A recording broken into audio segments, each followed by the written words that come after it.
Oh, yeah, live back in action, attacking your speakers from the field to the bleachers. You know what's up. It's the Hour of Power, the Power 32 podcast in the house with my man, Mr. Primetime 313. What up, though, baby? How's it going down there in the FLA? Ooh, it's hot, my brother. It is hot over here on the East Coast, Southeast Florida, man. It is no freaking joke, bro, but you know what? This is why I moved here, to get away from the winters, so I'll deal with it.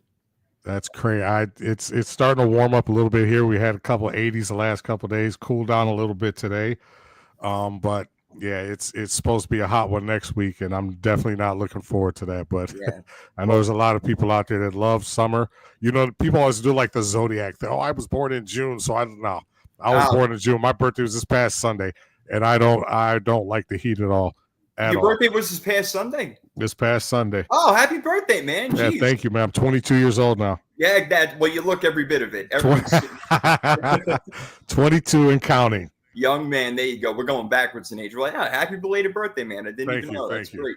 That's great. Good for you. Yes, indeed. So we are here again, Power 32 podcast, ready to rock and roll. Our topic of the day, before we get into that, we're going to do some NFL news and notes, but we're going to go through the AFC teams and we're going to debate who the best player in each franchise is. So that should be a lot of fun. That's not something that I've seen other people do. So we're going to have a lot of fun with that. But there's a hell of a lot of news and notes that we got to get to. Man, now that mini camp is popping off, right, Prime? We got stuff to talk about.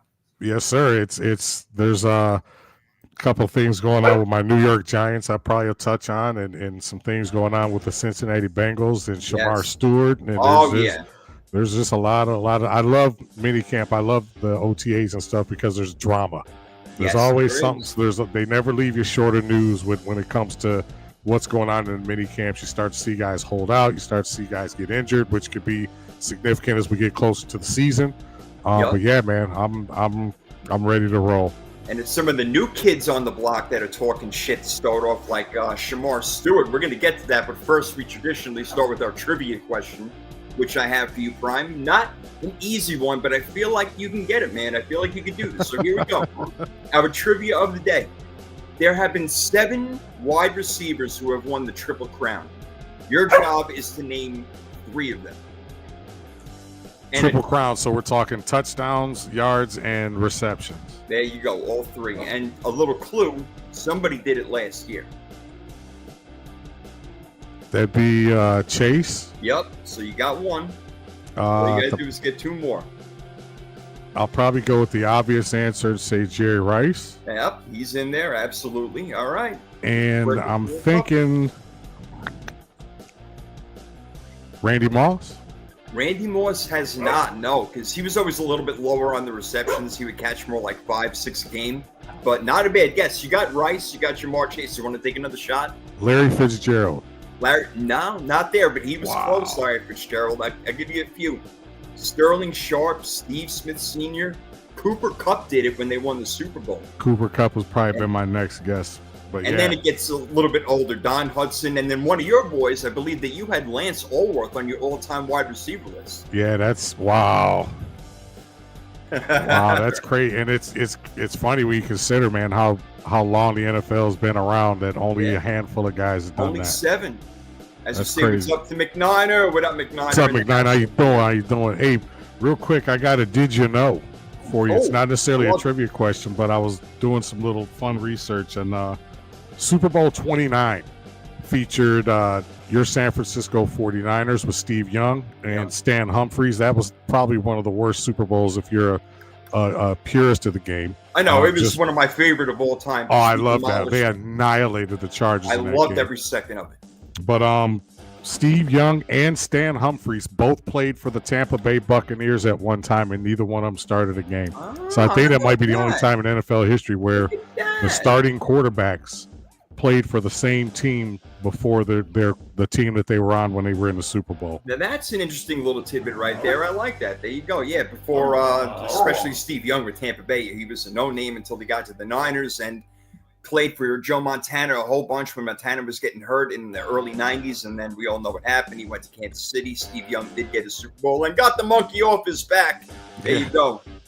49ers. That was funny. That whole metaphor. McNiner says you're right about that. The only time we really had any trouble was with the Bengals. The Bengals were the only ones who gave us a little bit of a Super Bowl run. But other than that, we kicked everyone's ass. They're going to Rice. John Taylor got him. Yo, so we got a lot of shit to go over, but I had a question for you, and this regards one of the highest paid quarterbacks in the NFL, and that's Trevor Lawrence. He makes $55 million. Is this it for him? I mean, I know it's a new Liam Cohen, all right, is a new head coach over there, so it's a new regime. Do you think they give him another year, or with the proper quarterbacks coming in next year, if they have like a top 8 pick and Lawrence does not perform, is it time to move on? I was talking about this probably 3 days ago at work. I think it would be hard for Jacksonville to just up and move on, simply because they know that they haven't done enough to surround him with the talent. People talk about, well, a good quarterback will elevate. Well, there's only so many Patrick Mahomes and Tom Brady's in the world. I think he's being paid like that, though. Exactly. And if you're looking at it strictly from a money standpoint, you're absolutely right. This could be a make or break year for him. But if you're looking at it, sincere, that whole Doug Peterson Urban Meyer thing was a total disaster. Yeah. I still don't think that the Jacksonville Jaguars have done enough, in my opinion, to surround him with the talent consistently that he needs, especially in this league, and I was going over some stuff while we're doing research for the players. Do you realize this is the first time in a long time, man, that there's some really good, every team is pretty much solidified at quarterback without other than a handful. Almost, that doesn't happen very often. And I think for Jacksonville to they won't come right out and give him an ultimatum. I think they'll give Liam Cohen maybe 2 years with him. So maybe this time next year, going into the 26 season, I think you could probably honestly say that that's like a truly make or break year for him. But I think right now, man, you got to give him a shot. You're paying him all that money. You're not going to cut him. You're not going to be able to trade him. Unless, now that's the thing I wonder about. Is he tradable? And I feel like a guy like that is a former number 1 pick. He stands tall in the pocket. He's got all the tools. It's a matter of Jacksonville paying part of his salary. Again, this is all far-fetched because this won't happen until next year, if it does happen at all. But the way that he has played and the way that he has regressed, I can see him being traded and then moving on with a different regime. He's got Brian Thomas Jr., who was one of the best rookie wide receivers in the NFL last year. Now you got Travis Hunter. I mean, again, Travis Etienne, they don't have the greatest players in the entire world, but, they have enough where they should be able to do a little bit better on offense. I agree with that, but when you look at the way that their offense stacks up against even the a team like the Broncos or the Chargers, who were the last couple teams in the playoffs last year, they still got a ways to go. And I kind of feel bad. I've never, I should say, been on the Trevor Lawrence train. This guy was the first round pick his junior year of high school. Right. And, if you follow Clemson football, and which, me and my love for college football. Yes. And it was always, I got exhausted. Same thing with Tim Tebow. All you heard was Tim Tebow. And then when he graduated, I'm like, oh shit, nobody's going to draft him. I'll never have to hear about him again. And then he throws a 7-yard pass and the guy takes it 60 yards. They won a playoff game. And all of a sudden we're hearing about Tim Tebow again. Right. I think in Trevor Lawrence, with the fans maybe getting a little bit impatient with what they haven't been able to accomplish, considering the draft pick status and the money that they're paying them.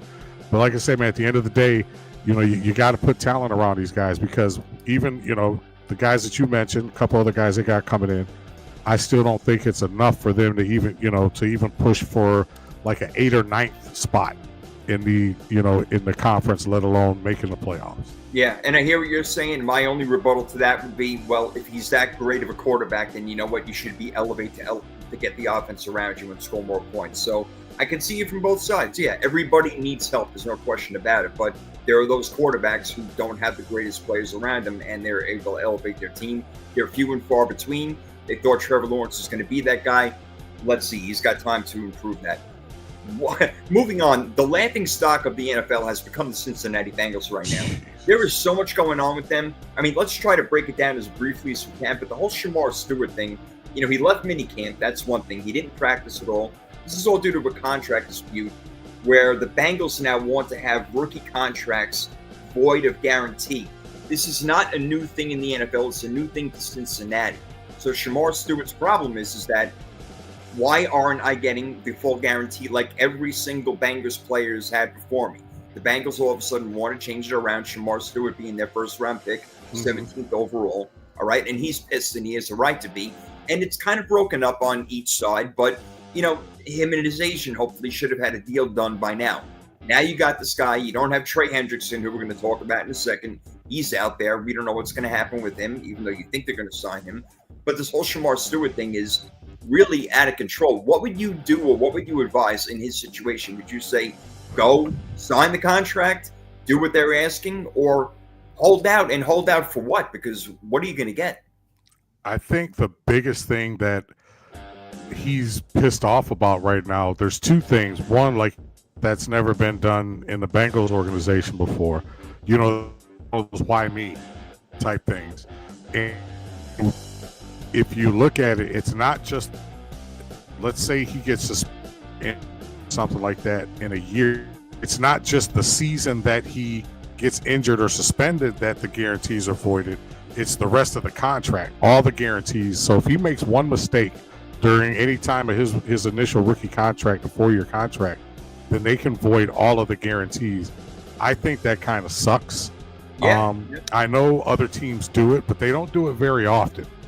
And I think he's looking at it like, well, if you guys were going to do this to me, why did you draft me as high as you did? And B, what's your, okay, so what's the alternative? What do you expect for me to do? I'm going to hold out. I'm going to, you know, you can't necessarily weigh your options. You're not going to get traded. They're not going to cut you.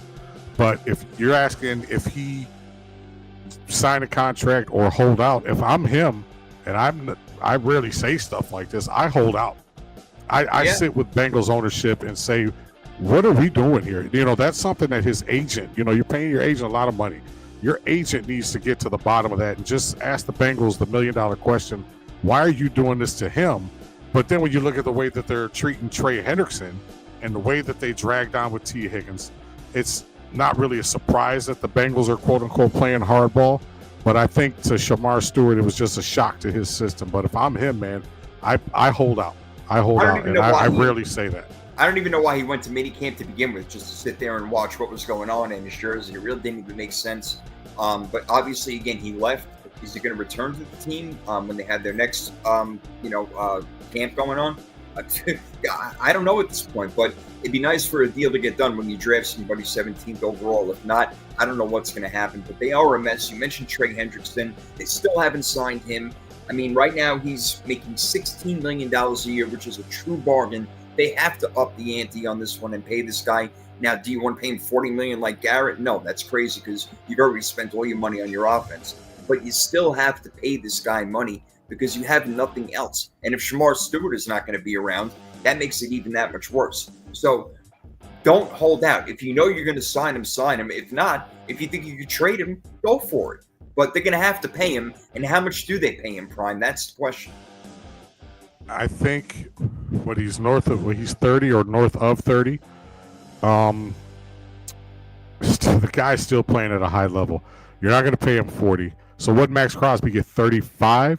Yeah, 36 or something like that. So if I'm Hendrickson, I'm not answering the phone unless it's maybe somewhere in the neighborhood between 32 and 35 million. The problem is that the Bengals are, you know, they already have so much invested in Higgins and Burrow and Chase. You know, will they be able to afford it? I think the answer to that question is yes, simply because we saw the salary cap go up with another $26 million this past offseason. It'll probably go up again another 26 million for the next couple of years. So basically the raise in the salary cap is going to help you pay Trey Hendrickson for the next 2 or 3 years. So I give him, you know, I go at him and say, look, I'll give you 3 years at 105 and we'll go from there. I'm not 100% sure if he'll take a 3-year deal. I think he's looking for security. And if that's the case, then you call the Detroit Lions right now and you say, this is what we want for him. And you give the agent, say, you know, we'll give you 3 years at 115. That's the best we're going to do. And, you know, go from there. But I think if you're the Bengals, you almost have to pay him because your defense was that bad with him. I can only imagine what it's going to be if he's not there. Yeah. I mean, again, he's such a big deal. He led the league in sacks last year, and again, they were still bad without him. They had something like 7 games they let up 35 points or 30 points, something like that. It was an absolute nightmare. They bring in Al Golden. Lou Anarumo is out as defensive coordinator. You're hoping that his new scheme will help out. It's almost hard to imagine they're going to be as bad as last year, but you need Trey Hendrickson to be in-house. Cincinnati, a mess right now. So go ahead, Prime. Finish. Oh, no, I was just going to say teams that scored 33 or more points last year were 79-7. The Bengals were 3-4. Yeah. They're the only team in league history to lose 4 games in a season in which they scored 33 points in a game. That's crazy. Yeah, that's crazy to think that your defense was that bad. And then Pro Football Focus had their offensive line as one of the worst in the league. So that's why a lot of people were pushing so hard for Joe Burrow to be MVP, considering what was around him. But the Bengals are a mess right now. I know last week, a couple weeks ago, previous shows we were talking about maybe the Bengals getting back into the playoffs. But just from an organizational standpoint, the way that they're handling some situations right now, man, the Bengals, it's not a good look. Even just from guys like you and I on the outside looking in who aren't necessarily big-time Bengals fans, it's just not a good look. Yeah, and I'll tell you another thing. Zach Taylor has a losing record in 5 years, and it's not even close. I think he's like 10 or 12 games under 500, something like that, with the Cincinnati Bengals. I'm not even sure how he still has his job. I know you could blame part of it on Joe Burrow not being there and on being unhealthy, but you got to rise around that sort of thing. You got to be able to figure stuff out financially and organizational wise. But anyway, I mean, they just keep on going. So they cut their captain, Jermaine Pratt. He signs with the Raiders like 5 seconds later. So we're just like more going out and nothing coming in. And you know what? They're probably going to go ahead and score 35 points a game, but they're going to give up 40. It's just going to happen again unless Al Golden has really got this team down and has got this team playing real defense. That sometimes changes everything. You saw what Vic Fangio did with Philadelphia's defense. Completely changed it around. Yeah. Am I saying Al Golden is that? No, I'm not saying that, but the potential is there. All right? We got more guys holding out. TJ Watt, he wants his money. He's making $21 million right now. He definitely deserves more, but he's 31 years old. So how much of a contract do you want to give him? In my opinion, Prime, I would try to go to him and say, you know what? We'll give you 2 years. We'll give you $60 million. You make $30 million a year. Maybe 2 years, $65 million, something like that. Maybe they can work out a deal, but I would be hesitant to even give him a long-term contract, given the fact that TJ Watt gets injured so often. Yeah, I think, but again, it's kind of like a Trey Hendrickson thing. TJ has been the heart and soul of that defense for years now, and you're not going to cut him. You're not going to trade him. So that only leaves one other option, and that's pay him. Yeah. You could run the risk of maybe franchising him next year. What is his contract's up the end of next year, right? This is it. Contract, or is this the last year of his contract? Yeah, $21 million the last year. Yeah, so you're the Pittsburgh Steelers right now. They're another team that's kind of what are we doing? But no man's land. I give him. I like your $60 million deal. We'll give you. We may push it out to 3. We'll give you an option for a third, maybe a team option for a third. But we'll give you 2 years, $60 million. This is what we're going to do. We're going to ride this year, and maybe for the sake of them, next year with Aaron Rodgers, they're going to see what they can do. Maybe getting back into some serious playoff contention, or potentially getting to a Super Bowl, which I don't see happening. But no.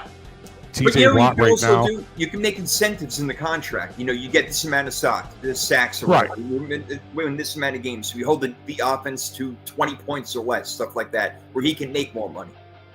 But but you got to look too.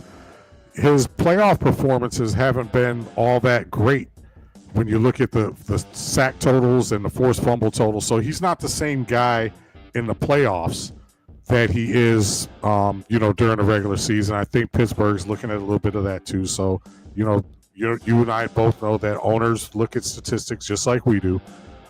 He hasn't performed the greatest in the playoffs, but during the regular season, he's your best defensive player without a doubt. And even though, you bring in Harmon, it's a nice sentimental story. But at the same time, TJ Watt's the heart and soul of that defense, man. You got to get something done. I think Pittsburgh will. I think they were kind of waiting to see what was going to go on with Aaron Rodgers. Now that they got that shit out of the way, I think now they're going to focus on TJ Watt, making him happy, because you don't want him unhappy and being, a lame duck, so to speak, as we go into the season. Now, look, you got TJ Watt, you got Cam Hayward, like I said, you bring in Derek Carr, guys like Minkah Fitzpatrick, Hightower, Highsmith used to play for New England. But point being, they're stacked on defense. So bringing in Aaron Rodgers, don't turn the ball over. Let's make sure we score 21, 24 points a game, and the defense will hold them under. So you need TJ Watt in order to be able to do that. Another guy holding out, bro, making a lot of money, $19 million, but Terry McLaurin thinks he's worth more than that. And you know what? He probably is. He's still maybe the most underrated wide receiver in the entire league. Terry McLaurin is fantastic, and Washington needs him because you can't have Deebo Samuel being your number one guy. So you got to pay Terry McLaurin, especially the fact that he's young right now. What do you pay him, though? What's his... I would offer him... Well, you see, you want to offer him a little bit low and start negotiating, but I would settle somewhere in the range of $26 million. Really? Yeah, he's that good. I was going to say something like 22, 23 million. But again, he's clearly the best wide receiver on that team. Him and Jaden Daniels have a really good rapport. You don't really want to break that, especially, you kind of want to build off of last year. So you really, again, it's another case you don't want that guy disgruntled going into the season. But is he, when I think of when I think of elite wide receivers, and I hate using that word, when I think of guys that are really, really, really good, is Terry McLaurin just good on that team? Would he be a number one in Detroit? Would he be a number one in Dallas? Would he be a number one in Philly? That kind of thing. It's almost like a T. Higgins type thing, but what makes that situation unique as opposed to the T. Higgins thing is that he's truly their best receiver. There's no Jamar Chase on the Commanders. So in Terry McLaurin's eyes, he's like, look, I'm the best thing you got going right now. Like you say, Deebo's not going to be your number one. Nope. So pay me, or let's consider moving on to something else. Yeah, I think they have to pay him. He's that good. He really is. He's a very special player. He's over 1,000 yards, every year. With Jaden Daniels, a rookie quarterback, he made Jaden Daniels look even that much better. And Jaden Daniels is an excellent player. There's no doubt about it.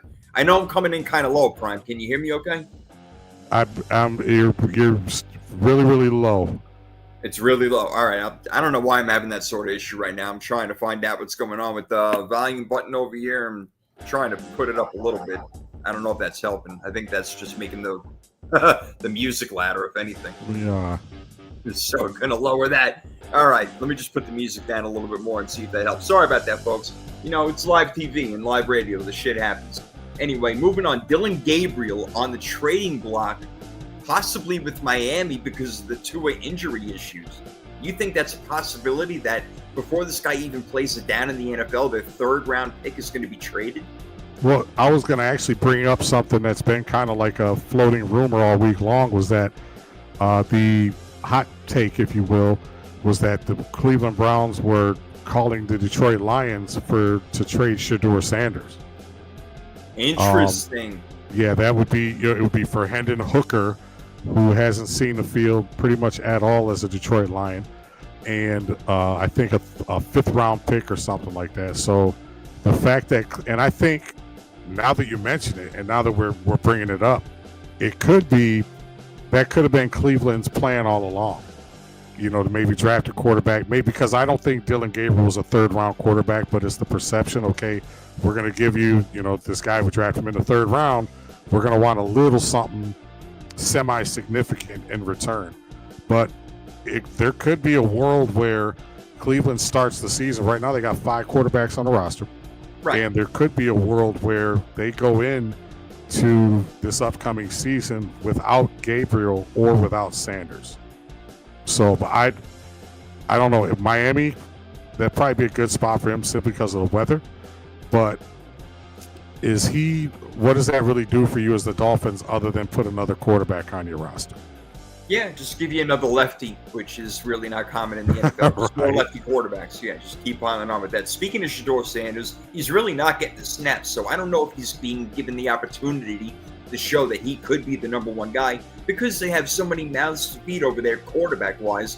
and it is ridiculous. So you know what? Before they really start getting into the crux of camp, they need to get rid of some of these guys. Figure it out. Trade Kenny Pickett for a 7th rounder. Who cares? Get something out of it because he's not going to play on your team. So you might as well start making these moves now so you can give the other guys the extra reps that they need and find out who's going to be your quarterback. Yeah, you're probably going to start Joe Flacco to start the season.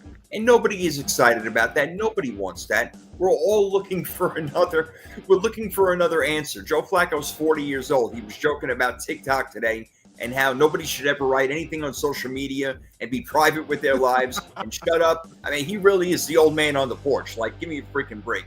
So, yeah, I think it's going to be one of the kids. I still think Shedeur. I think he's going to end up being a really good quarterback. Not great, but I think he's going to be a pretty damn good quarterback. Didn't he win like Offensive Player of the Year in that division, in Colorado's division last year? Yeah.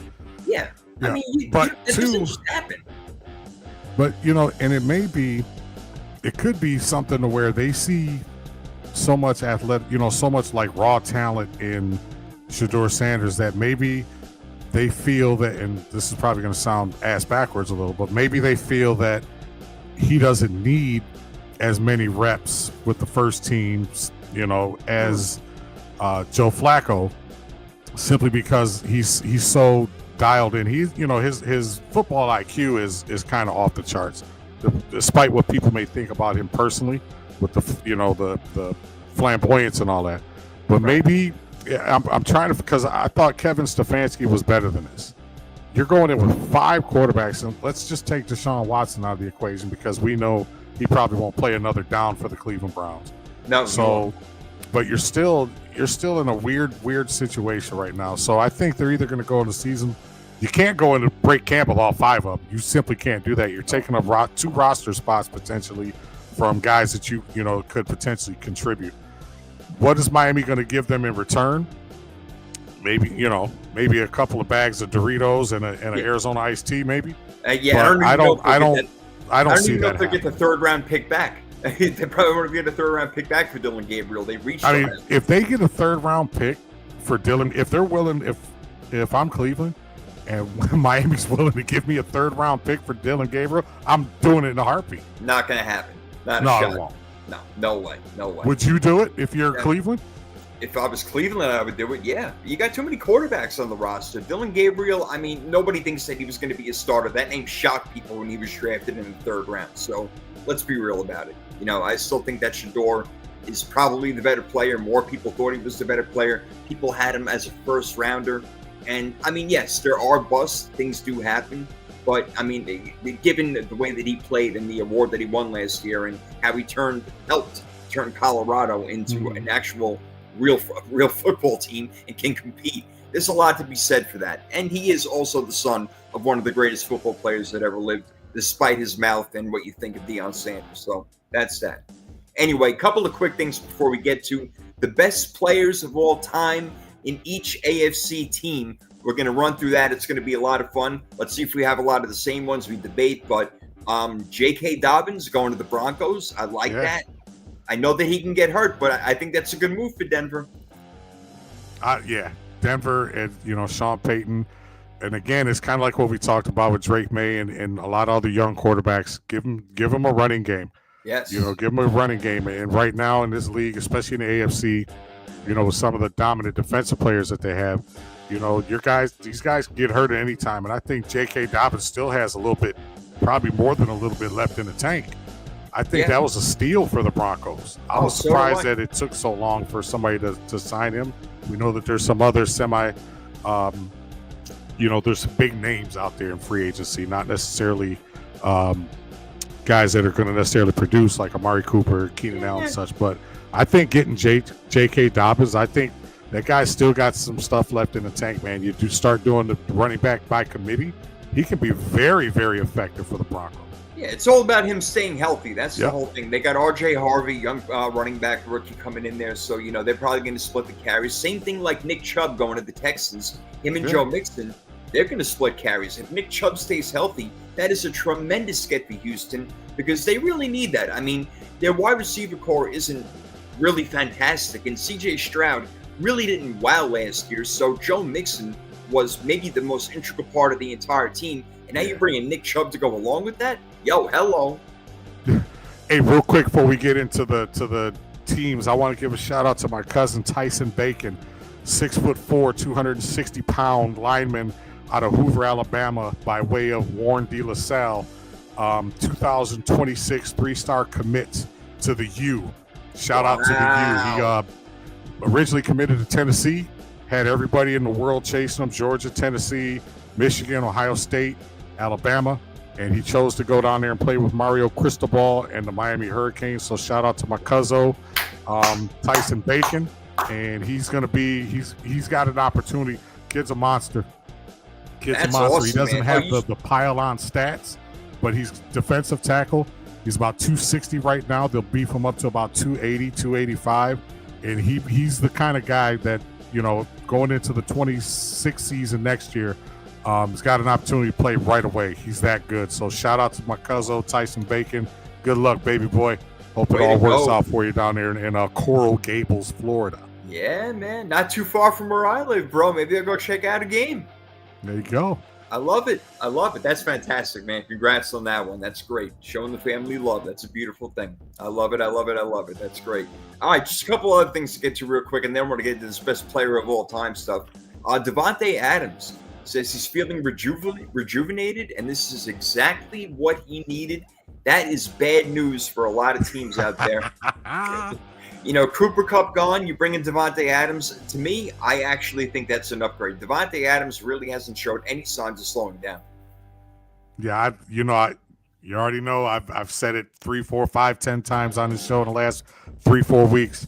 That you give Matthew Stafford a guy like Davante Adams. Come on, man. That's almost potentially could be almost like when you gave Tom Brady friggin' Randy Moss. Oh man, that could be, you know, maybe a notch or two below, but giving Matthew Stafford somebody like Davante Adams, who says he's rejuvenated and he's ready to go. And I've also heard reports about how much he loves Stafford, this, that, and the other, and they're developing a rapport. And him and the crew are getting along, and they're going out bowling and watching movies and going to Golden Corral and shit like that.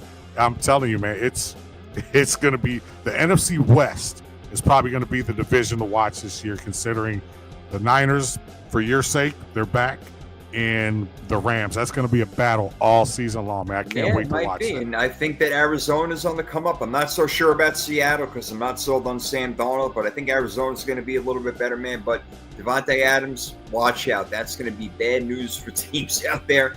I'm thinking right now, I'm not making my predictions yet, Prime, but I'm thinking an all-LA Super Bowl is really possible. Really? Yeah, man. The Chargers and the Rams, they both got what it takes. They both got the coaches. They got the quarterbacks. They got the defense. They got the run games. They got everything you need, man. These are stacked teams. We've seen stranger things. I don't even know how I'd react to that, because, of course, if the Rams go to the Super Bowl, that means the Lions or the Giants didn't. Right. Well, we know the Giants are. The Giants right now, they're going their offensive line. Just a quick little tidbit. They're saying that Brian Burns and Thibodeau and Abdul Carter are just making mincemeat of the offensive line in OTAs and minicamp right now. And the Giants have the third highest paid offensive line in the league behind the Panthers and the Chiefs at $69.5 million. You got 5 turnstiles, and then you got 5 turnstiles backing those guys up. It's gonna be a rough year, but yeah, all LA Super Bowl, not out of the realm of possible. No, not out of the question. It is not official yet, but I'm thinking that it is possible. So there you go. Those are our news and notes, and we had a lot to get to today, so we did it. But now we want to get to the best player of all time. We're going to do each team, but we don't have enough time to do AFC and NFC this week, so we're just going to do AFC this week. Next week, we'll do a little NFC. Are you ready to go? Absolutely. Let's do it. All right, let's do it. So I just went division by division. So I started with the Buffalo Bills, Prime. There's actually a lot of different ways you can go with this one. Which way did you go? I'll let you guess. Is it the all-time sack leader? The legend. What's that? Is it the all-time sack leader? It is, and definitely the all-time sack leader. It was tough because Jim Kelly deserves some love. A lot of people piss on him because he lost the 4 Super Bowls, but you know what? The guy went to 4 Super Bowls. That's right. And Thurman Thomas helped him get there. And you know, a guy who may be on that list one day is Josh Allen. That's very possible. Probably right now, he's probably 3rd or 4th. But yeah, I got to go with Bruce, all-time sack leader. And by the way, the volume issue, I turned my mic up a little bit, and it was me, because now I can hear you just... How in the hell did that happen? Sorry about that, ladies and gentlemen.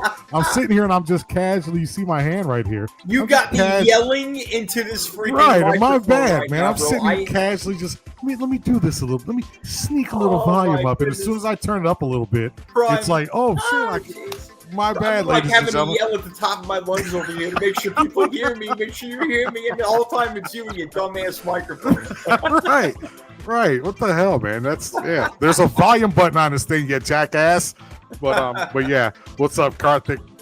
Oh man, under the helmet. Hey, but yeah, on, Bruce Smith is my all-time Buffalo Bill, man. No doubt. I agree with you. Nothing else needs to be said. 8-time Pro Bowler. 1980s and 1990s all-time Hall of Fame team. That's impressive. That's great. 2 decades, man. Crazy, man. And 2-time Defensive Player of the Year. So there you go. Another obvious one that you don't have to spend a lot of time on. The Patriots. Tom Brady, 7 Super Bowls, 3-time MVP, 5 Super Bowl MVPs. We can go on and on and on and on, but Tom Brady is obviously the answer for the New England Patriots. I went Teddy Bruschi.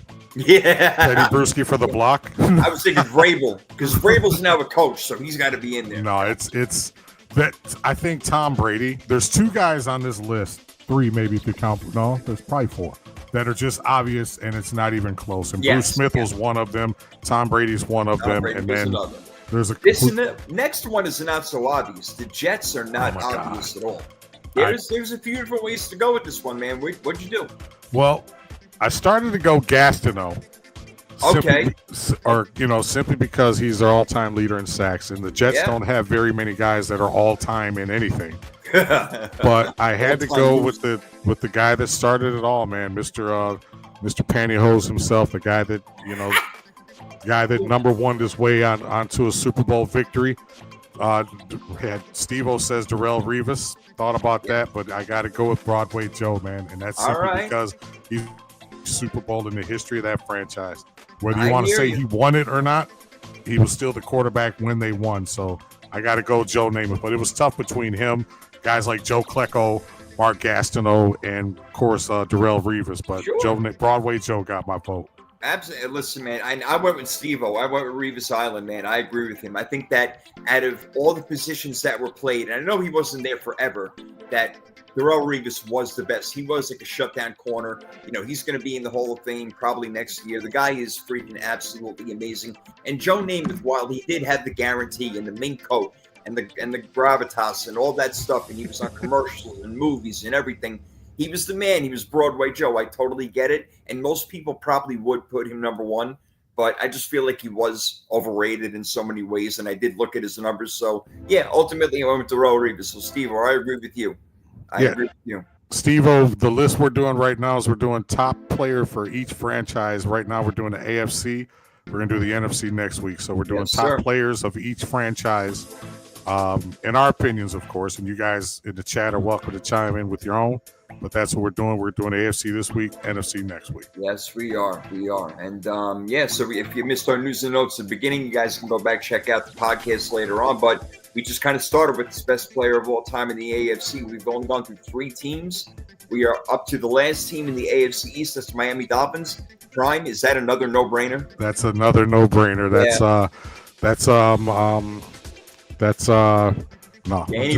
Daniel. That's Mr. Isotoners. I was trying to think of the commercial he did. Mr. Isotoners himself, the curly-haired bandit out of the University of Pittsburgh, the pure thrower of the football, the best thrower of the football in the history of the National Football League, Mr. Dan Marino. And maybe the greatest set of hair anybody's ever had in their history. Man, that guy's got a lot of hair. And it still looks good. If he didn't shave, he'd be a werewolf. There's no doubt about it. He would have hair coming out everywhere. Dan Marino, no question. But God bless him. 9 Pro Bowls, 3-time All-Pro, Rookie of the Year, and then followed it with MVP right after that. Let me ask you something. Yeah. A lot of times people, because Dan Marino, for a guy who's never won a Super Bowl, is still very, very high on a lot of people's all-time lists. Yeah. And I know we did our all-time list, and I don't he was on all of our lists, I believe. He was on both of our lists. But in the next maybe 4 or 5 years, as other quarterbacks start to progress and things like that, do you still think that in the next 5 years, 7 years, people will still be talking about Dan Marino as one of the greatest of all time, even without a Super Bowl? You see, I think that once Josh Allen and Lamar Jackson get their Super Bowls, which I think is going to happen, yeah, he's going to get bumped out of the top 10. I think I had him 8 all time. And there are quarterbacks now. I mean, Patrick Mahomes to me already surpassed him. Lamar, Josh Allen. I'm not ready to say Joe Burrow yet, but if you want to get a Super Bowl, I mean, yeah, Super Bowl's a big thing, man. I mean, that weighs real heavy on voters and what people think and where they rank them all the time. But it is a shame. Dan Marino, honestly, just like John Elway, for the most part of his career. Now, Elway did win a couple of Super Bowls at the end of it to shine off and ride off in the white Bronco and all that stuff. Oh, man. But Marino just really never had that. He never had the running game. He had okay wide receivers and a decent defense. So I really don't hold it against him too much that he didn't win a Super Bowl. He went to one in his second year, his MVP year, and the 49ers ended up beating them in that game pretty good. But Marino, we know what he did have. He had Richmond Webb for the Hall of Fame. That's right. Richmond Webb for the Hall of Fame, always on this best show. Best left tackles of all time, baby. You got Damn right. All right, so the next team we got is the Pittsburgh Steelers, and that is a storied franchise. Prime. Man, I am excited to hear where you went on this one because I went back and forth on a lot of players. Well, without being long-winded, I started with Bradshaw. Okay. But then I started, because Pittsburgh, there's a couple of teams on here, there's a couple franchises on here that it's hard to pick one of their all-time greats because they have so many great players. True. So I went with the guy that kind of helped put sacks on the map. He wasn't originally, he's got 77 and a half career sacks, and that was before sacks were an official statistic in 1982. I went with Mr. Coca-Cola himself. Yes. Mr. Mean Joe Green. Once you kind of go through, you could have Lambert and Franco Harris, and definitely Lynn Swann is probably the most notable. Hay and Bradshaw, simply because of the TV careers and stuff like that. But if you're talking all-time Steeler, if I'm starting my Pittsburgh Steelers franchise with all-time players, I'm starting with Mr. Mean Joe Green. All right. Now, I do agree with you. Joe Green, Mean Joe Green, 10 Pro Bowls, 4-time All-Pro, 4-time Super Bowl champion, 2-time Defensive Player of the Year. I went with him, but I came really close to going with Troy Polamalu. He was, to me, he's top 3 safeties of all time. He may be the best of all time. The instincts on that player is like no other I've ever seen in the game of football. He just knew where the football was every single play. He was absolutely amazing. It's the hair. My boy Lee that I used to work with at a previous job was a huge Pittsburgh Steelers fan. And you talk about it, we talk about how certain people talk about, like me and my Oregon quarterbacks, how I have, I just think so highly of them. And everybody has their not a man crush, but they're guys that they just love. You got a college crush. My boy Lee, man, he was a Steelers fan, but he loved Troy Polamalu and Hines Ward were his two. He just thought the world of Hines Ward. But I wouldn't have disagreed with you if you said Troy Polamalu because he was probably like the third guy that crossed my mind on the Steelers list. He's way up there. But ultimately I went with Mean Joe Green, just like you said. And Steve-O was talking about Jason Taylor, Joy Taylor's brother. Jason Taylor I think that was from Miami. You know what? He's up there, though. And not better than Dan Marino. I'm sorry, but he's definitely up there. One of the best. By the way, my cousin who's going to Miami, Jason Taylor, is one of the defensive line coaches down there. So he's going to get some. And Damian Lewis. So that's 2 Hall of Famers that Cuzzo's got to tutor him as he goes down there. How about that? I think we may have another one where we're going to agree on. The Ravens, I went Ray Lewis, man. 12-time Pro Bowl, 7-time All-Pro, 2-time Super Bowl champion, MVP of the Super Bowl. I mean, everything. Ray Lewis was one of my favorite players to watch, especially when he went up against Peyton Manning. It was like a chess match on both sides, man. It was just amazing. Ray Lewis, another guy, always knew where the ball was going to be, so I had to give it to him. Well, here's where we disagree. Really? So Ray Lewis is probably the most iconic Raven. Lamar Jackson is probably the best quarterback in the history of the Ravens. Well, it's not probably, he is. He is. But I had to go with the stalwart, the 6'9", 360-pound. Some people say he's the greatest offensive lineman in the history of the National Football League. I'm going with Mr. Jonathan Ogden. Wow, that's good. He was a beast. To see that guy stand up, and he played against some really, really good defensive linemen this day. Yeah. 6'9", 360, played 12 years, allowed 26 sacks his entire career, had like 9 holding calls his entire career. That's insane. God. So not only was he big and physical, he was disciplined, and he was an anchor on that Baltimore Ravens offensive line for over a decade and made the All-Decades team as well. So I went back and forth between him and Ray Lewis. Threw Trent Dilfer in there for a hot second too. I'm just kidding, guys. But I also was going to throw a swerve at you because I was also going to go Brian Billick. Brian Billick, because he was their first coach, if I'm not mistaken. Well, he was the coach. But realistically, we're talking about players. It was Jonathan Ogden, man. He was I wasn't a huge, I'm not a Mel Kiper on watching guys' footwork and leverage and all that, but just to watch him just dominate people. He was so much bigger. It wasn't fair.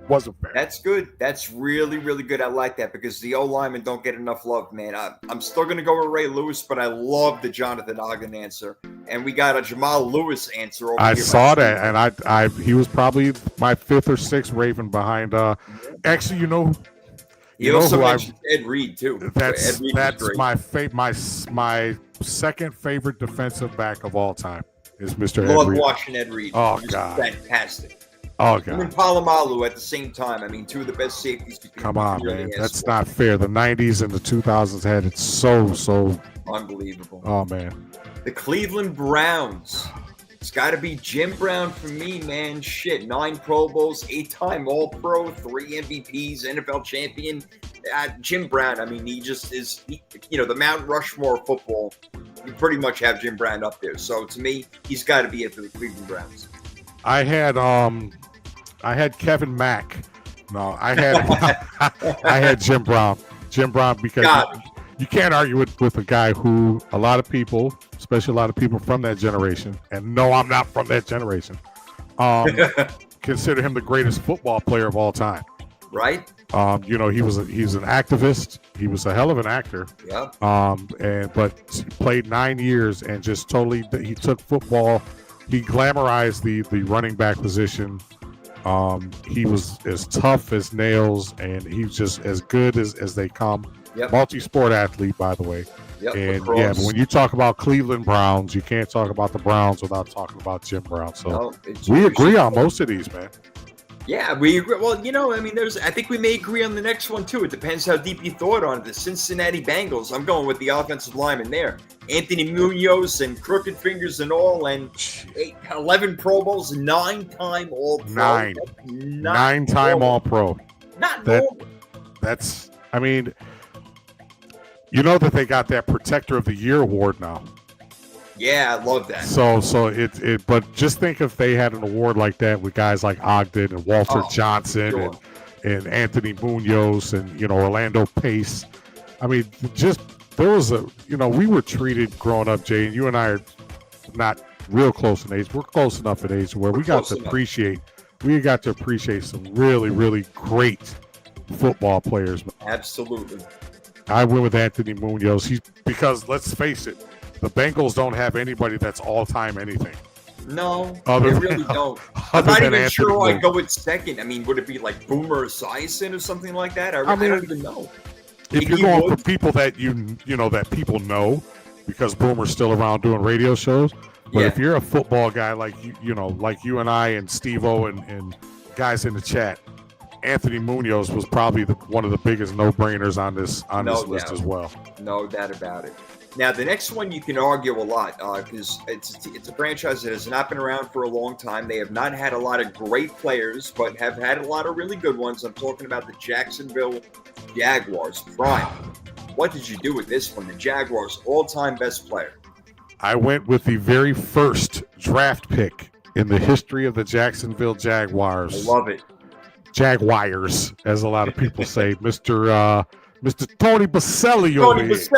Tony Boselli over here. We got the Mots. We got the I blocked this guy. I blocked that guy. You know what I'm saying? He was another one. I mean, just now that we're mentioning some of these guys and you just do research on lists like this, you feel like, damn.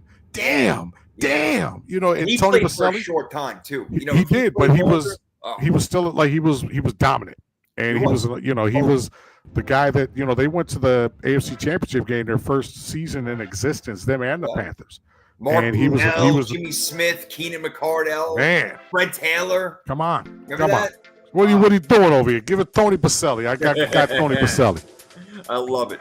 Steve-O likes Fred Taylor. I'm fine with that. I'm fine with that, Steve-O. Can't keep mad at Jimmy Smith, I would have been cool with that to him, man. I got no problem with that. But I agree. I'm going with Tony Boselli because these offensive linemen need love, baby. They do, love that they Big want. Fellas need love, too. I got another O-lineman for you with the Tennessee Titans, who were the Houston Oilers, and mix them all together. And what do you get? You get Bruce Matthews, who went to 14 freaking Pro Bowls, 7-time All-Pro, all 1990s Hall of Fame team. Bruce Matthews did not miss starts from 19. We played like 96 years in the league, didn't we? Yeah, exactly right. That's what's wonderful about it. Talk about durability and availability. From 83 to 2001, he started in all but 3 games.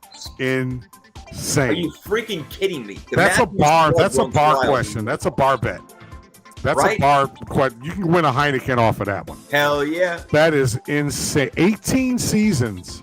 Would you say 89 to 83 to 2001, 18 seasons. 18 seasons and missed 3 games. These guys are missing 6 weeks with turf toe.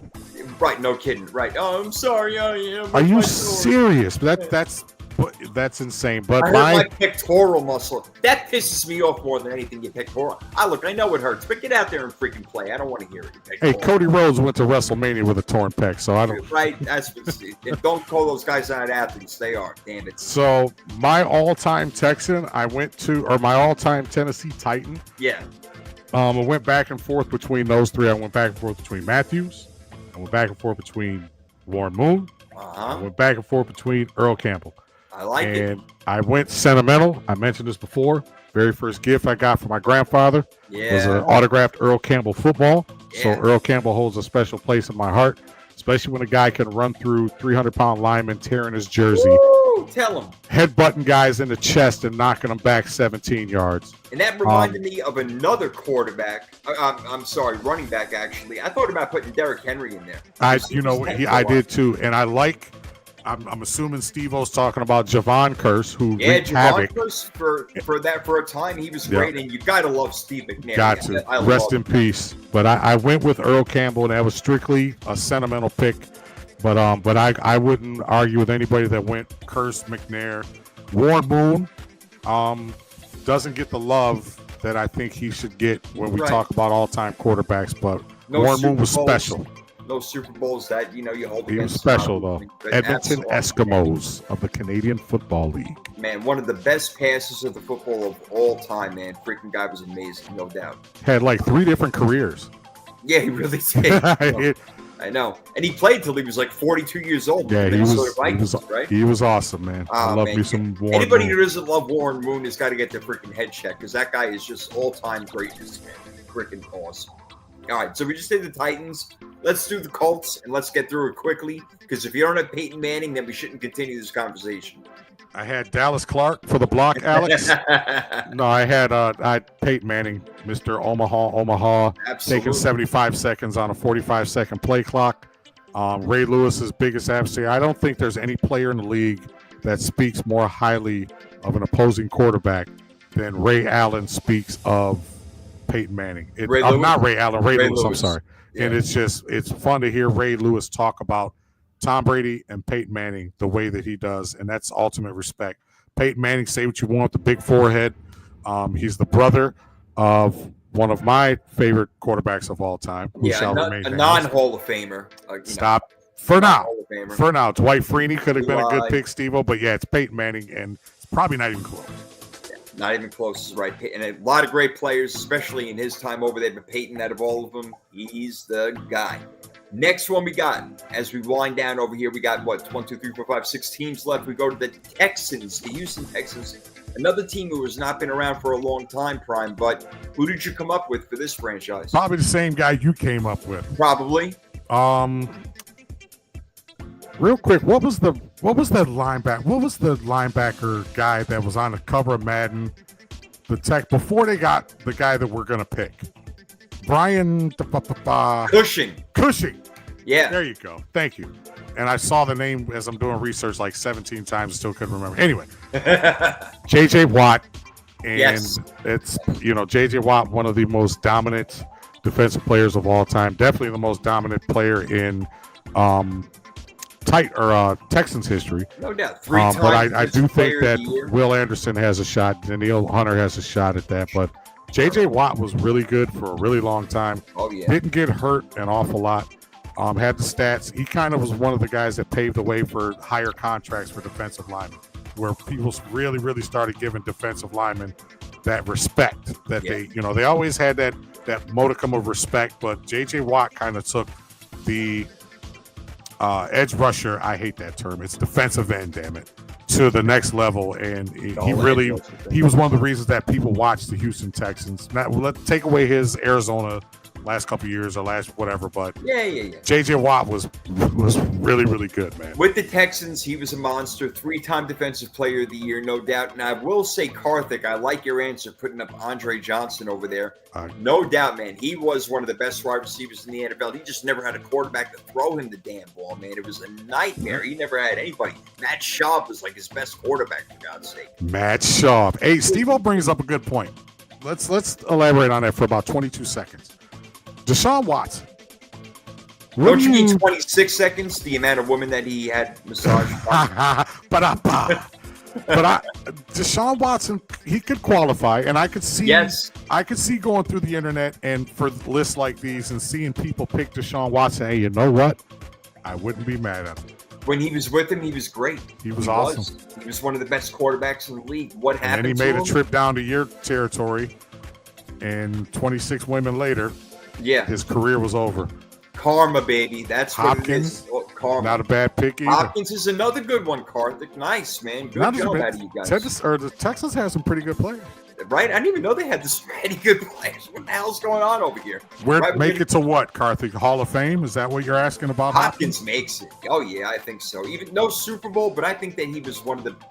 You see, to me, you got to be like top 3 to 5 at least wide receivers or whatever position you're in while you're playing in order to be considered a Hall of Famer. He was indeed.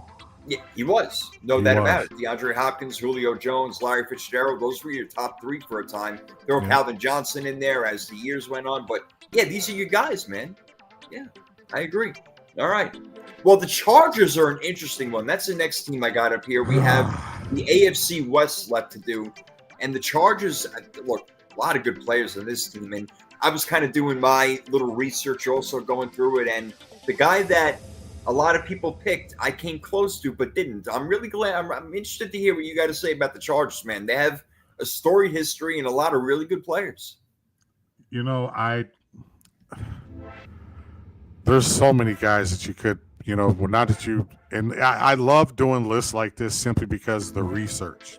And the things that you start to remember and the things that you start to like, damn, okay, I remember. Okay, could Kellen Winslow be on that list? Could Dan Fouts be on that list? West Chandler. But I had to pick. It came down to me to really 2 guys. And one is more iconic, kind of like the Ray Lewis type thing when you talk about Junior Seau, rest his soul. But I went with the walking, talking touchdown machine, known as LaDainian Tomlinson, out of where? TCU, baby. TCU, that's right. He made TCU damn famous, man. Nobody knew what the hell that was. The Horned Frogs. That's right, the Horned Frogs. Gates was my second. Yeah, Karthik Sane. It was Donaldson, Gates, and Seau. Junior Seau definitely in there. Lance Allworth you could throw in there. Dan Fouts, like you said before. But, Antonio Gates was fantastic. Basketball player, not even drafted, free agent. That's undrafted free agent. But I went with LaDainian, too. I mean, he had, how much I love this guy. He's one of my favorite players of all time. Single season touchdown holder, 2006 MVP. 3-time All-Pro, 5 Pro Bowls, and he did it in a short time, too. He went to the Jets in the latter part of his career and was actually productive. Even though he wasn't really a 1,000-yard rusher anymore, he was still productive for that team and actually helped them get all the way to the AFC Championship. So, who was their quarterback? Name him quick. Oh, Mark Sanchez, baby. Wow. Did he win a Heisman? No. Hell no. No. I was just no. Derwin James. Give that guy Heisman. No, but Mark Sanchez went to. If I'm not mistaken, Jay, did they go back to back? Yeah, they did. Back-to-back. Yes, they did. With You're Mark right Sanchez as your quarterback, ladies and gentlemen. Put that on a T-shirt. Put that on a Rex T-shirt. Ryan, your head coach. It's all about defense and those big, huge white teeth of his. Oh my God, every time I bet if he eats like Laffy Taffy or something or like hard candy, he thinks they're gonna break. Those things are those things are like glow in the dark white. Yeah. You ever see the episode of Friends where Ross got his teeth whitened? Yeah, you turn off the lights, and that's kind of what Rex. Yep, you look like the Cheshire Cat in Alice in Wonderland. You use this big friggin' smile out of nowhere. Oh, you know what? And we talk about great players, and Steve-O brings up another one. Oh, Rod Woodson, absolutely. Oh my God, and he was one of my. Oh my God, he ended up moving around a lot after Pittsburgh. He did, but he could have been San Francisco. Yeah, he could have qualified for all-time great Steeler too. No doubt, he definitely could have. Bringing us to our next team over here, we got 3 left. We got the Chiefs, and I got to tell you right away, man, as many good players as they have, I've seen enough. It's Patrick Mahomes for me. I've seen enough. He's the best player in that team's franchise. You want to name Marcus Allen? Go right ahead. You want to name Len Dawson? Go right ahead. But I'm going Patrick Mahomes, Brian. I actually was torn between 3 players. And Len Dawson, they had some greats in the past. But I was going between Derek Thomas. Oh, good one. I was going between Derek Thomas, Tony Gonzalez, and Patrick Mahomes. But at the end of the day, like you said, I've seen enough, and I'm not. You see, he cut his hair. Yeah, did he really? No, I didn't see that. He cut the mop. Oh, wow, all right. He finally got that thing out of there. He's probably got all that. At least in a commercial. I don't know if it was AI or not, but it looked awfully real to me. It looked like he cut the mop. He's got like a little, couple inches up here and then a tapered fade on the side. But yeah, give me ain't working for him anymore. The head and shoulders. Maybe he's getting too much danger if he had to cut. Right. Priest Holmes, Steve-O says, but yeah, it's Patrick Mahomes and But Derek Thomas is a great one. Tony Gonzalez, great one, no doubt. And if you would have said either one of them, I wouldn't argue. Especially Tony Gonzalez, given the longevity and how great he was for that team. Derek Thomas, of course, his life and career cut short. I mean, just too bad. Otherwise, Derek Thomas would have had God knows how many sacks. He may have been up there with Bruce Smith, right? He was probably the one guy that would have been really contending for that all-time sack. He'd probably be top 3 when it was all said and done. I agree. He was still alive. He'd be up there, man. No doubt. He would be right up Patrick there. Mahomes for me, followed by Hollywood Brown. Yeah, and then Rashee Rice, and then Travis Kelce. Another one you can even mention. A lot of good ones. What about the Raiders, man? That's hard. Oakland, Los Angeles. I mean, wherever the hell they play, they're in Vegas now. I mean, they're all over the damn map, but they're the Raiders. The Raiders. Well, there's you can go Marcus Allen, you can go Cliff Branch, you can go. You can go Art Shell. Yes. For a lot of the, if you really wanted to geek out, yes, Dante Hall was very good. One of the most dangerous punt returners in the game. No doubt. Video game. But I had to go. I narrowed it down. You could go Kenny Stabler. I actually, and I'll probably get crushed for this because he was good on 2 different teams. And I'm going to go my 3rd favorite defensive back of all time. And I'm going to say number 24 for your Michigan Wolverines. Mr. Heisman Trophy himself, Mr. Rose in the Mouth himself, Mr. Charles Woodson. Little bias in that at all? Little bias, little bit. Just a little bit. Just a little tiny little bit of bias right there. A little bit. It was hard because the Raiders have had you could have went Howie Long, and I would have been mad, But I chose Mark. It was tough between Art Shell, Marcus Allen, Kenny Stabler, and Charles Woodson, and in the end, my Michigan bias would not allow me to pick anybody else. And then you know what? Tim Brown, Dave Casper, Kenny Stabler, Jim Plunkett went to a couple of Super Bowls, I think. But I ended up going with Marcus Allen. He was the one. But I was torn, man. Everybody that you said, I went through in my head. I went crazy. I even considered Max Crosby for a minute, but he hasn't been around long enough. Right. Marcus Allen, 1985 MVP, Super Bowl champion, 6-time Pro Bowler, and he was the Offensive Rookie in the Year in '82. Pretty good resume right there, but I got no problem with that answer either, man. I mean, there was a lot of Charles Woodson. I mean, if not for a ridiculous tuck call, could have had one of the best plays in playoff history right there, and maybe making the Raiders, go ahead and push that Super Bowl. But nope, Tom Brady legend was born right there and then. Let's do like a 1 minute what if. What if that was actually called a fumble? The Raiders recovered and won that football game. Yeah. With Tom Brady, I mean, they may have gone on to win a couple more Super Bowls, but like you say, that was Michigan on Michigan crime right there. That was. They still. They joke about it to this day. Tom Brady even starts next year if they don't win that game. That's where I'm going. They go on to the Super Bowl and win the whole freaking thing. If not that, then Drew Bledsoe's probably right back in the driver's seat. That's where I was going. But yeah, that'd be an interesting show to do, or something, maybe a 20-minute topic on like alternate timelines. Yeah. I got a good one for you. Here's one that hits home for me. What if the 49ers drafted Aaron Rodgers and not Alex Smith? That was where I'm Come on. Oh, God. Now I might not think he's such a douchebag because at least with all the accolades and stuff, he would absolutely deserve because they probably would have won 3 Super Bowls. I have no doubt. He'd at least gotten back to one. That's my whole big beef with Aaron Rodgers. Yeah. People love it. He's great guy's been to 1 Super Bowl and he ain't been back in 41 years. Stop. That's it. That's why he was lower on my list than some other people. I had him, I think, either 5th or 6th, which is still pretty high. And you had him what was it, 7th or 8th? I had him like, no, I didn't even have him on my list. Aaron Rodgers was on your list? Yeah, I did. I had him and Favre tied at like 5 or 6. Right, that's right. You had him somewhere around. I had him tied. What's it, Steve-O saying, let's do busts in a few weeks. What, busts like draft pick busts, Steve-O? Jamarcus Russell for the block. Jamarcus Russell. Ryan Leaf. Let's start putting him up there right now. Stop talking to me. Hey, here's a quarterback name that you probably haven't heard in a while. Jim Everett. Let's pull names out of hats. Don't call him Chris Everett like Jim Rome did. Otherwise, you get his ass tossed, man. That was freaking funny. Worst team players. Team players. That's hard. That's hard. I got to figure that out. Worst team players of all time.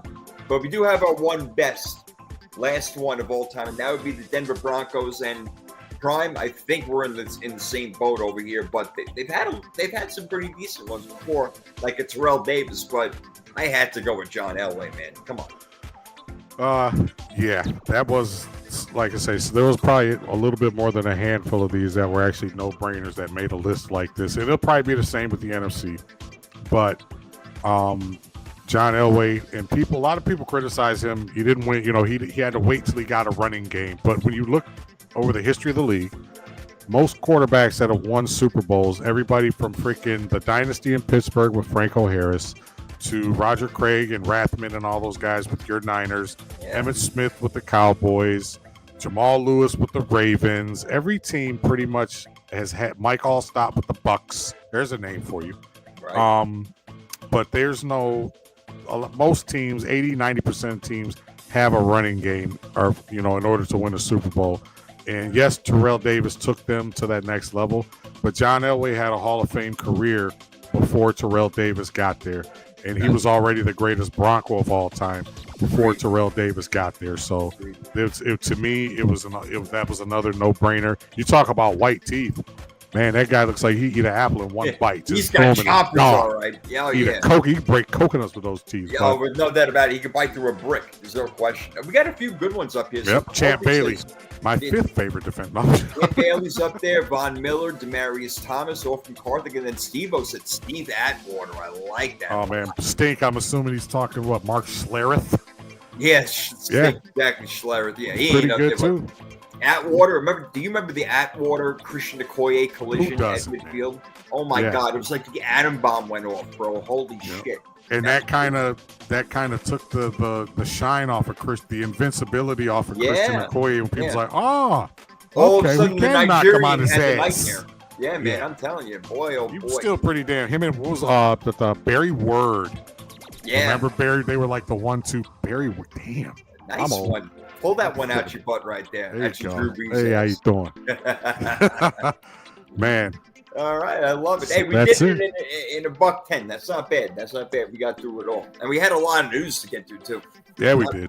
But that was fun, man. I love the answers that we got in some of the ones that like Karthik and Steve-O and the other guys said, I didn't even think of, actually. That's pretty good. Champ Bailey, I didn't even think of him, but he's really worthy of being up there, man. I'm still going with Elway, but Champ Bailey, man, one of the best cornerbacks of all time. It's pretty good. Wow, that's awesome. And you guys in the chat too, man. You guys, with some of the names that you guys are bringing up, you're bringing back a little bit of memories here. Demarius Thomas, rest his soul. I probably wouldn't call him one of the greatest Broncos, but if you're going sentimentality, Demarius Thomas, a lot of people, their hearts are still, heavy from, with his loss. Absolutely. And, but yeah, it's you guys like, Dante Hall and Priest Holmes. Priest Holmes was a beast. What he played? Didn't he play with the Ravens too? Didn't he? He did. He had going to so he had 2 careers. Eric Weddle, Rod Woodson, Derwin James, who could potentially be one of the greatest Chargers of all time when it's all said and done. But the thing about Derwin James, he's such a damn good football player with incredible instincts. But you know what? I'm going to go ahead and say it. He's a dirty player. He really is. There's a fine line between dirty and aggressive there. Well, he's a little filthy. You know what I'm saying? I mean, he's got a little dirt under his skin. We can throw some sand on him. Maybe not dirt. We can throw some sand on him, maybe. All right, well, that's debatable. All right, we'll watch what he does this year. But he's a big boy, man. He's very borderline. He's definitely and I'm being diplomatic about Madonna. It. He's on the borderline, bro. There's no freaking doubt. Oh, Lord. Oh, Prime, another great show, man. I had a great time, man. Thank love you, brother. And thank you all out there, Karthik, Steve-O, everybody. Appreciate you guys. In here earlier. Just can't thank you guys enough. Great stuff that you mentioned. Damien was in here for a little bit. Really appreciate all you guys, man. Love it. And you guys make the show a hell of a lot better. You give us more to talk about. So it's great. And next week we got NFC, Prime. Yeah, absolutely. That's going to be fun because it'll take me. I'll have to make sure that on social media this week I don't give anything away. But there's probably a couple obvious answers, and or at least coming from me, where my heart is. But yeah, I can't wait. Next week, NFC, some more news and views.